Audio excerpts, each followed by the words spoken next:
자, 이제 윤 대통령 탄핵 심판이 이제 종착점을 향해 가고 있습니다. 그런데 국민의힘은 공수처가 윤 대통령 체포영장을 서부지법에 청구하기 전에 중앙지법에 압수수색 영장, 통신영장을 청구했다가 기각된 사실을 확인했다면서 이전 영장 기각 사유를 고의로 누락한 채 서부지법에 청구했다 이렇게 주장을 합니다.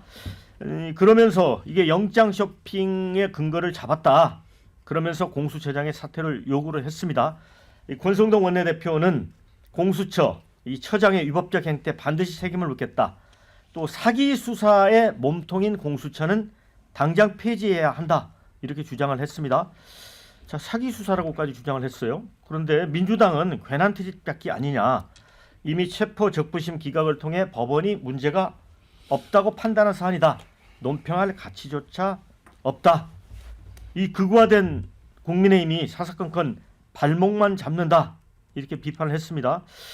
자, 김경인 의원님은 이제 또 법률가시니까요.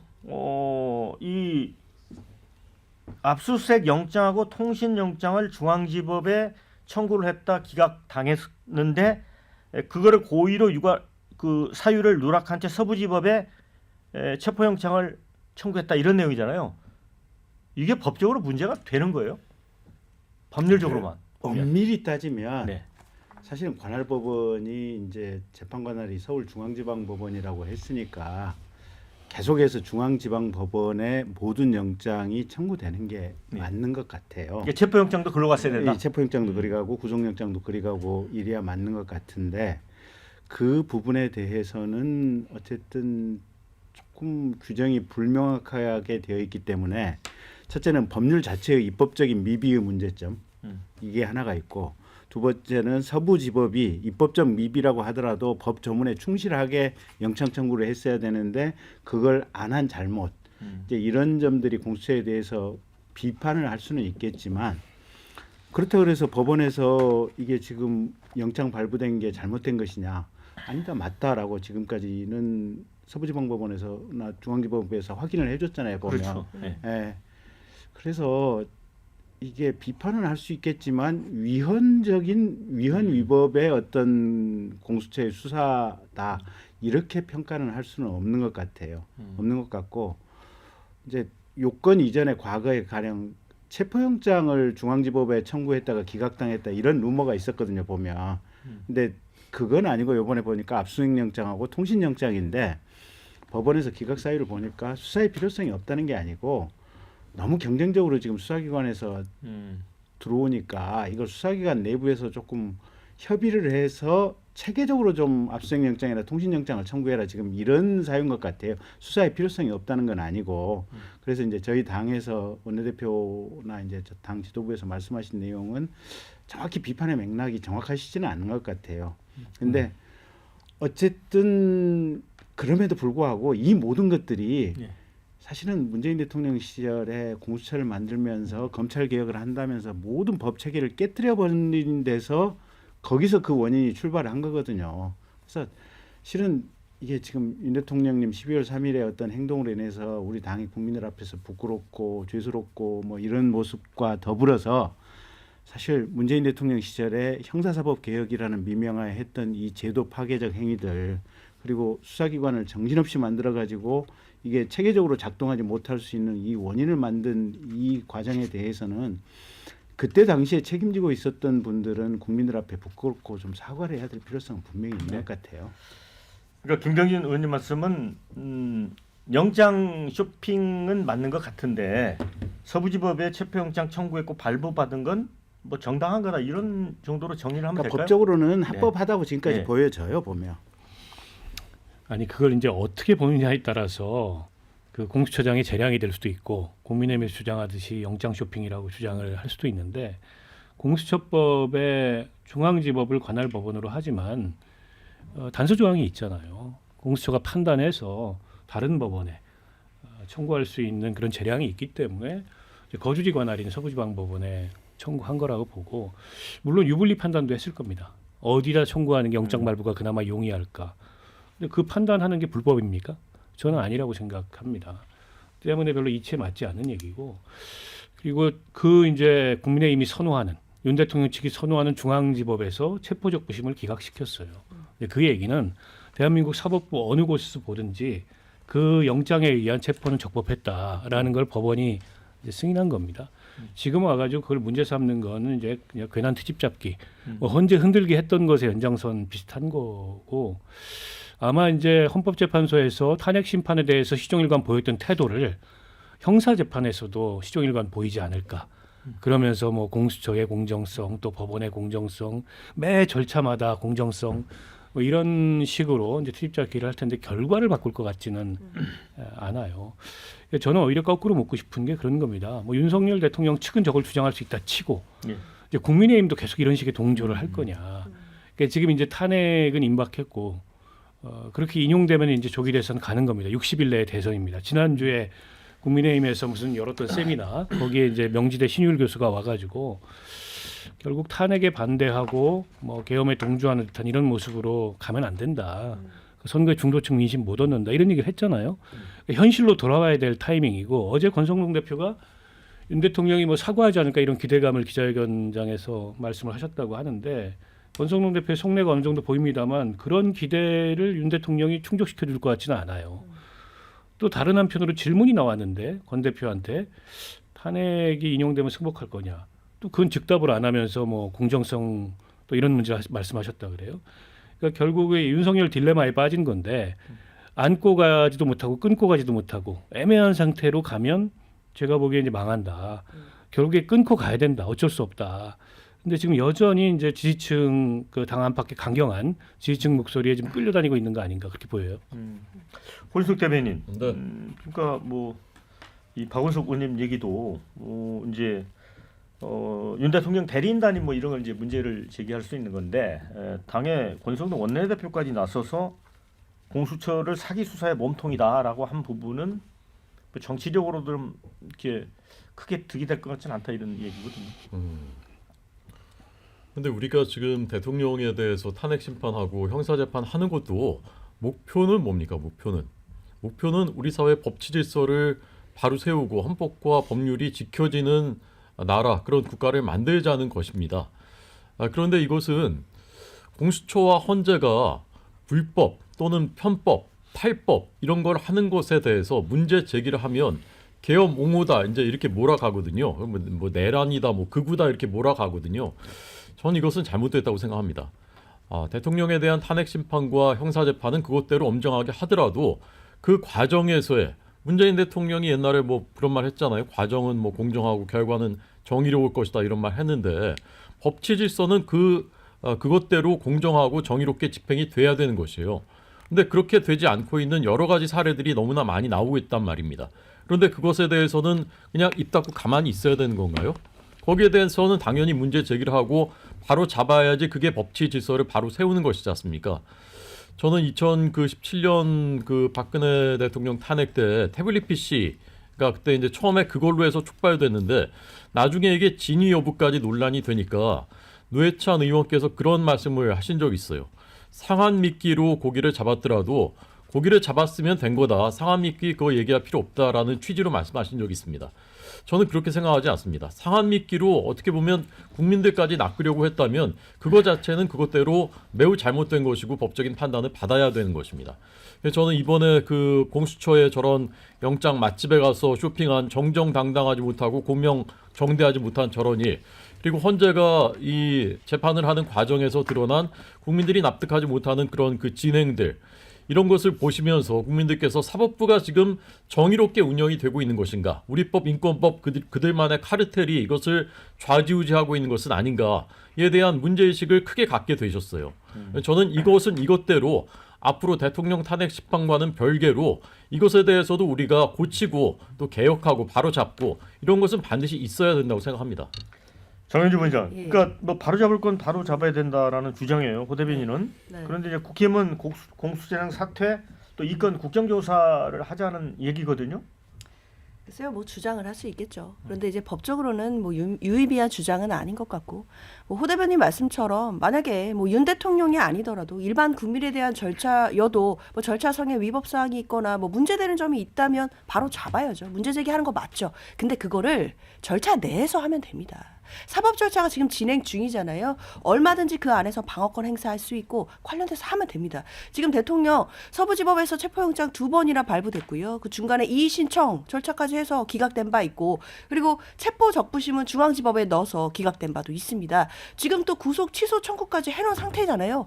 그렇게 절차 안에서 다투면 될 것인데, 지금 마치 뭐 공수처가 영장 청구로 서부지법에 체포영장을 해서 발부받은 것 자체가 크게 뭐 위법한 것처럼 사실 이렇게 언론을 호도하는 것, 저는 이것은 적법한 절차 내에서의 어떤 방어권 행사라고 보이지 않습니다. 오히려 대통령이기 때문에 할 수 있는 과잉된 방어권 행사라고 생각이 들거든요. 만약에 일반 국민이 똑같은 상황일 때 이렇게 뭐 언론에다가 기자회견하고 이런 일을 생각이나 할 수 있겠습니까? 절차 내에서 다투면 되는 거고요. 아마 지금 중앙지방법원에서 구속 취소와 관련된 부분들이 진행되고 있고, 아마 이번 주 내로는 결론이 날 것 같은데, 그 부분에 영향을 미치기 위해서 뭐 공수처가 영장을 뭐 쇼핑한 거 아니냐 이런 의혹을 제기한 것으로 보이지만, 사실 체포영장을 서부지법에 청구해서 이 부분이 법적으로는 문제가 없다라고 법원의 판단을 받았다는 건 뭐 국민들 다 아시는 부분이기 때문에 저는 뭐 법적으로는 의미 없는 주장이라고 생각합니다. 근데 이제 그 국민들께서 상식적으로 그 의문을 제기하실 거 아닙니까? 도대체 왜 서부지방법원의 영장을 거기다 청구를 한 걸까? 뭐 단서 조항이 있다고 하지만 주 조항이 있는데 왜 굳이 한 걸까? 그게 이제 결국은 이제 사실상 풀린 거잖아요. 체포영 그 앞에 압수수색 영장, 통신 영장 다 안 되니까 이러다 큰일 나겠네. 그러니까 결국 우리 법연구회 출신 영장 전담 판사가 있는 그곳에다가 했다는 것이 사실상 이제 드러난 것이지 않습니까? 이것은 설령 불법은 아니더라도 앞으로 또 이렇게 해도 됩니까? 이게 안 되는 거 아닙니까? 그러니까 이런 거에 대한 기준은 스탠다드는 바로 세우자는 것이에요. 그 지난 토요일에도 대전에 많은 그 인파들이 모였는데, 그 주최한 세이브 코리아의 손현보 목사님이 인터뷰한 게 이제 크게 실렸습니다. 그분 말씀이 이래요. 거기에 모인 사람들이 계엄을 무조건적으로 옹호하기 때문에 모인 것이 아니라는 것이에요. 우리 사회의 합리와 상식의 그 기준에 벗어나는 일들이 있기 때문에 그것에 항의하기 위해서, 우리 사회의 미래를 위해서 모였다는 것이거든요. 그런 관점에서 문제 당연히 제기해야 되는 거, 그거 고쳐야 되는 거예요. 네. 제가 짧게만 말씀드리면 공수처는 그렇게 판단한 것 같아요. 중앙지법에도 서부지법에도 둘 다 관할권이 있다고 판단한 겁니다. 그래서 그 중에 하나를 선택해서 들어간 건데, 저는 이걸 뒤집어 생각해보면 대통령 측에서 계속해서 공수처든 뭐 헌재든 이런 절차에 대해서 문제 제기를 계속하고 있거든요.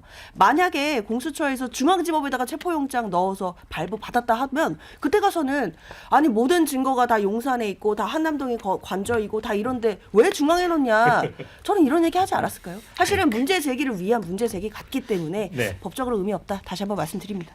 네, 자 댓글 좀 읽어드리겠습니다. 의견이 아주 다양합니다. 자, 공수처의 꼼수, 이건 좌우 문제가 아닌 정의와 불의의 문제다, 이런 의견도 주셨습니다. 공정성 논란은 있겠지만 위법은 아니지 않나, 그렇게 할 수도 있다, 이런 의견. 물타기 좀 하지 마라, 웬 사기 수사 타령인가, 이런 의견. 사기는 모르겠고 편파 무능 수사는 사실이지, 이건 또 공수처를 비판하는 의견입니다.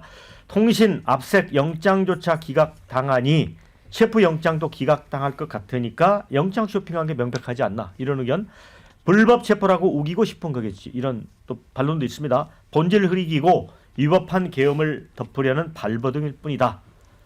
마지막에 이런 의견을 주셨습니다. 자, 뭐 그런데 이제 이런 상황에서 민주당이 지금 이제 공수처 검사의 그 연임 제한 규정을 삭제를 하고, 이거는 이제 그 공수처의 오랜 이제 수건이기도 했는데, 이런 그 법안을 지금 전현희 의원이 대표 발의를 했습니다. 그러니까 이제 기소 대상을 확대하는 거와 관련해서는 기소는 판사, 검사, 경무관 이상 경찰관만 제한돼 있었는데 이를 삭제해갖고 이제 수사 기소 범위를 일치시킨 거고요. 그다음에 공수처 검사 임기는 3년으로 3회만 연임 가능한데 정년 63세 보장, 이런 식으로 이제 바꾸는 겁니다. 근데 지금 공수처에 대해서 뭐 사기 수사를 하고 있다, 이렇게 논란이 있는데 민주당이 이것도 좀 공수처 수감 풀어주는 법안이 좀 빠른 거 아니에요? 어쨌든 뭐 최고위원이긴 합니다만 전현 의원이 예. 당론으로 모아진 법안은 아닌 것 같고 예. 이제 개인의 그 생각인 것 같은데 저는 뭐 결과적으로 바람직하지 않다고 생각합니다. 그러니까 시기적으로 좀 정치적으로 오해를 부를 예. 뿐더러 공수처가 갖고 있는 여러 가지 지금 문제점과 한계 이런 것들이 지적된 마당에 이 공수처 강화하는 법안이거든요. 예. 이게 맞느냐라는 지적이 당연히 따를 수밖에 없고 결국 정권 교체가 된 이후에 이 수사권 조정 문제를 포함해서 이른바 이제 검찰 개혁에 대해서 근본적 재설계가 좀 필요한 상황이 아닌가 싶어요. 물론 저는 수사권과 공소권을 분리하는 큰 전제에는 동의합니다. 다만 구체적 방안으로서 제도 설계를 너무 엉성하게 해놔서 발생한 문제가 지금 한두 가지가 아니에요. 이번에 이제 수사 과정에서 그런 것들이 드러났지 않습니까? 그런 걸 근본적으로 검토해야 되는 게 맞지. 이렇게 무슨 공수처 소원 수리하듯이 이제 공수처의 뭐 정년이 아니죠. 임기 제한을 없애고 정년을 보장하고 뭐 수사 기소권을 일치시켜서 이제 수사권 사실상 기소권 범위를 더 확대하는 거죠. 별로 바람직하지 않다고 생각합니다. 네. 뭐 댓글에 수사 기소 일치는 이제 이번 윤통 수사 과정에서 보니까 문제가 있으니까 일치시키는 맞다 이런 의견도 좋습니다. 반면에 이거 법 통과하면 윤 대통령 내란 수사했던 검사들 다음 정권에서도 계속 공수처를 움직이는 것 매우 정치적 법안이다. 의원님 어떻게 보세요? 이렇게 지적하는 분도 있네요. 63세까지 보장한다는 거잖아요. 아니 그거는 저는 그 개별적으로 보면 뭐 정년 보장하고 임기 3년에서 뭐 한 10년으로 뭐 15년으로 해주는 거는 뭐 판검사에 준해서 가다 보면 그렇게 할 수도 있는 것 같아요. 제가 보기엔 3년에 한 번씩 연임한다 이상해요 보면. 그리고 계속 정권에 의해서 매번 정권에 의해서 연임 여부가 결정이 되니까 정치적인 독립성 문제도 분명히 생길 수 있어요. 그래서 이거는 이제 나중에 우리 정치권에서 최종적으로 결정을 해야 되지만 전현희 의원의 이 3년 단위 연임을 고치자고 하는 요거는 맞는 것 같아요. 예. 근데 문제는 공수처가 원래 검찰이 간혹 가다가 이게 돈 받아먹고 사고 친다라고 하는 그 전제하에서 만들어진 게 공수처잖아요. 예. 근데 공수처에 능력도 없는데 너무 과도한 수사 대상이 부여가 돼 있어요. 그래서 공수처는 이 형사 사법기관들 있잖아요. 그래서 검찰, 경찰, 법원만 때려잡는 걸로 거기서 혹시 무슨 뇌물을 먹거나 뭔가 근본적인 부정부패 비리가 있으면 거기에 대한 수사 대상으로 한정을 해줘야지. 지금 검찰 수사하지, 공수처 수사하지, 또 수사권의 실질적인 대부분의 주력은 경찰에 가 있지. 이게 그냥 두서가 없이 뒤죽박죽 돼 있는 상황이에요. 그래서 오히려 공수처의 수사 대상은 저는 검찰, 경찰로 대폭 축소를 하는 것이 바람직하고 대신 지금 임기 같은 경우는 이게 3년에 한 번씩 연임하면 매 정권에 의해서 결국은 대통령 권한이 5년에 한 번씩 대통령이 바뀌는 거 아니에요. 그래서 계속 정권에 의해서 좌지우지될 가능성이 크다 보니까 이거는 뭐 한 10년, 20년으로 정년 아예 그냥 일반 공직자처럼 이렇게 바꿔주는 게 맞긴 맞는 것 같아요. 근데 어쨌든 지금 할 일은 아닌 것 같아요. 지금은 아니다. 예, 이게 대통령 이제 뭐 혹시 탄핵 뭐 결과에 따라서 만약에 새로운 가버넌스가 생기고 그러고 나면 그 이후에 지금 논의해야 될 문제들이 아닌가 싶어요. 자, 내일이 윤석열 대통령 탄핵 심판제 최종 변론 기일입니다. 윤 대통령이 이제 직접 최종 변론 할 것 같습니다. 그런데 이제 시간 제한이 없고요. 무제한이라고 합니다. 그래서 어떤 내용을 집중적으로 이야기할지 이게 이제 궁금합니다.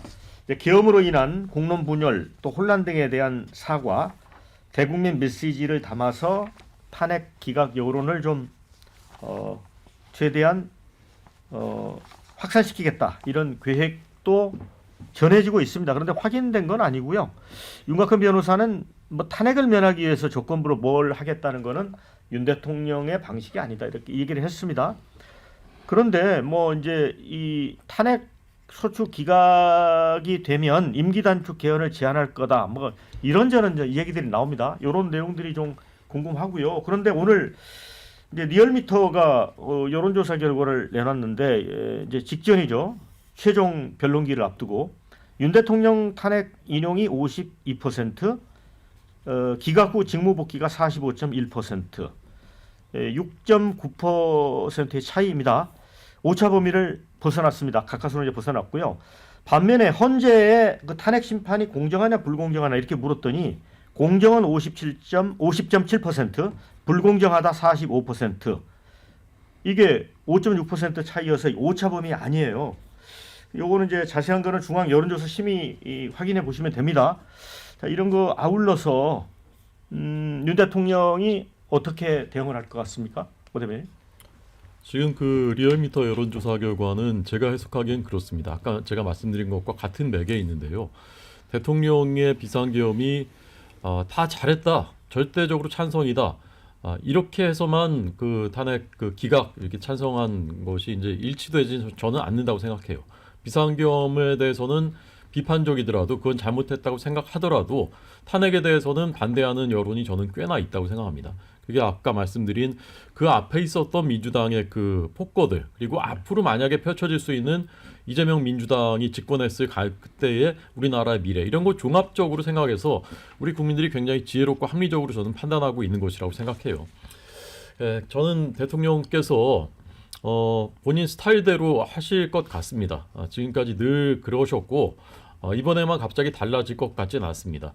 저는 비상계엄이 이러이러해서 나는 할 수밖에 없었다, 그런 역사적인 본인이 생각하는 정당성 뭐 그런 것들이 이제 충분히 다시 한번 이제 설명할 것이라고 보고 그럼에도 불구하고 저는 개인적으로 대통령께서 마지막에 이 말씀은 꼭 하셔야 된다라고 생각하는 것이 이제 두 가지가 있습니다. 첫 번째는 설령 내가 그 옳다고 생각하는 결과가 안 나오더라도 그 결과에는 헌법과 법률의 질서에 따라서 승복하겠다라는 그 말씀은 반드시 저는 있어야 된다고 생각하고요. 그다음에 그 두 번째로는 대통령의 비상계엄을 지지하는 국민들뿐만이 아니라 지지하지 않는 국민들한테도 뭔가 국민 통합의 그 메시지, 그런 메시지는 대통령으로서 저는 반드시 들어 있었으면 좋겠습니다. 그런 것이 들어 있다면 저는 국민들의 마음을 움직일 수 있을 것이라고 생각하고요. 우리나라가 미래로 나아가는데도 큰 도움이 될 것이라고 생각합니다. 그렇지만 아까 이제 윤곽근 변호사 말씀하신 것처럼 어떤 그 탄핵 심판 결과에 영향을 미치기 위해서 뭐 예컨대 임기 단축 개헌이라든가 뭐 그런 얘기를 대통령께서 하실 가능성은 없다. 대통령의 스타일상 거의 없지 않나, 저는 그렇게 봅니다. 장윤주 변호사는 어떻게 봐요?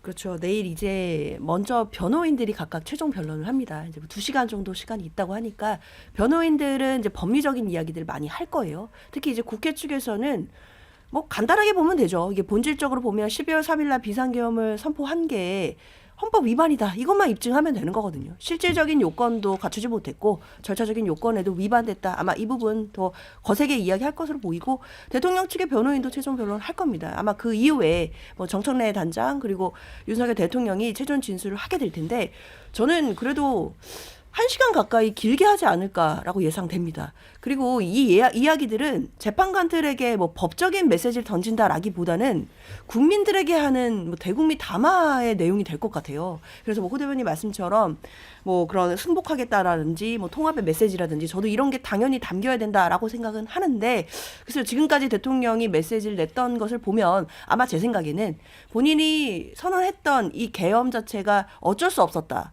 그러니까 계엄을 합리화하기 위한 그동안 해왔던 이야기들을 계속해서 반복할 가능성이 높고, 그렇게 된다라고 한다면 뭐 이 최종 진술에 따라 뭐 헌법재판소의 탄핵 심판의 결과가 좌지우지되지는 않겠지만 그렇다 하더라도 대통령이 계속해서 똑같은 얘기만 반복한다라고 한다면 뭐 탄핵의 결과에도 별로 도움되지는 않을 거다 생각합니다. 네, 우리 박원석 의원님하고 김경진 의원님은 한 1분 남짓하게. 아니, 뭐 지금 장 변호사님 말씀하시는 거 비슷한데 그 동안의 입장을 바꿀 것 같지는 않아요. 그러니까 변호인단도 마찬가지고 윤 대통령도 마찬가지고, 그러니까 계엄이 불가피했고 절차적으로 뭐 법적으로 정당하다. 그리고 이제 야당의 어쨌든 모략, 음모 뭐 이런 얘기를 할 것 같고요. 12월 12일 날 윤 대통령이 메시지를 냈잖아요. 네. 그러니까 이게 계엄 직후에 냈다가 그 냈던 메시지를 다 걷어들이는. 그러니까 12월 12일 날 본인의 정당성을 주장하고 어쨌든 야당의 국정 운영에 있어서의 그런 일방적 독주, 이것 때문에 이제 계엄을 했다는 식의, 저는 그것의 반복일 가능성이 매우 높다고 생각합니다. 그러니까 어제 권성동 원내대표가 뭐 대통령이 사과하시지 않을까 이런 얘기를 기대를 했는데 제가 보기 기대는 안망이라고 보고, 글쎄요 뭐 승복하겠다, 내지는 국민 통합을 당부하는 그런 메시지가 나오면 좋은데 그것조차도 제가 보기 좀 회의적입니다. 네. 오히려 근데- 지지층을 강하게 결집시키는 메시지를 낼 가능성이 더 높다고 봐요. 근데 길게 말씀은 하실 것 같아요? 저는 필리버스터급 최후 인사 할 거라고 봅니다. 네. 말씀하신 거 좋아하잖아요. 자, 김경진 의원님. 네. 어떻게 하는 게 그 탄핵 재판에서 그래도 대통령에게 유리한 글쎄 그냥 방향일까요? 제 바람이 있고 그냥 예측이나 예상이 있는데 바람은 저도 임명진 목사님이나 예. 이제 몇몇 분들이 얘기했던 자진하야에 대한 그래서 국민들이 어려움에도 불구하고 서로 통합하는 방향으로 어떤 민심이 모아졌으면 좋겠다. 이 얘기를 해주시는 게 제일 좋지 않을까라는 게 제 바람이에요. 거기서 자진하야를 언급한다는 거죠? 예. 네. 그러면 임기 단축 개헌하고는 전혀 방향이 다른 네, 거잖아요. 그렇죠. 그래서 아마 그건 이제 바람이고 현실화되기는 쉽지 않지 않을까 그렇게. 자, 댓글 좀 소개를 해드립니다. 윤 대통령의 무지한 진술 설마 날밤 새는 건 아니겠죠, 이런 의견 주셨고요. 길게 하면 할수록 더 망할 가능성이 높다, 이런 의견. 사과도 없는 괴배이나 듣게 생겼네요, 이런 의견도 있습니다. 마지막에는 부디 진솔한 국민에게 사과를 담았으면 좋겠습니다, 이런 의견 주셨습니다. 결과가 어찌됐든 후유증이 심할 듯하다, 이런 의견 주셨습니다.